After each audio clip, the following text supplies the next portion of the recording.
Précieuse est la lampe pour ceux qui sont dans les ténèbres, Luc 1, 79, et qui en ont besoin jusqu'au lever du soleil. Précieuse aussi la gloire resplendissante sur le visage de Moïse, 2 Corinthiens 3, 7, et aussi, je crois, sur celui des autres prophètes. Elle est belle à voir et elle nous aide à progresser jusqu'à ce que nous puissions contempler la gloire du Christ, à laquelle le Père rend témoignage. Celui-ci est mon Fils bien-aimé en qui je trouve ma joie, Matthieu 3, 17. Mais ce qui, dans une certaine mesure, a été glorieux ne l'est plus, parce qu'il y a maintenant une gloire incomparable, 2 Corinthiens 3, 10.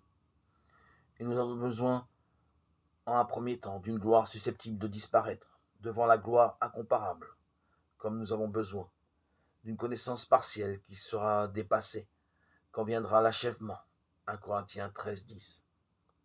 Donc, toute âme qui est encore dans l'enfance et chemine vers la perfection, Hébreux 6, 1, a besoin d'un pédagogue, d'économe et de tuteur, jusqu'à ce que s'instaure en elle la plénitude des temps, Galates 4, 4.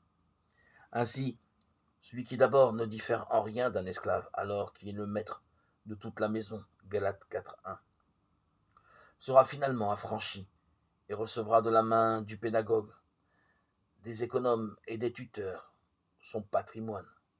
Bien compris, la loi et les prophètes sont les rudiments qui nous conduisent à bien comprendre l'Évangile et tout le sens des actes et des paroles du Christ.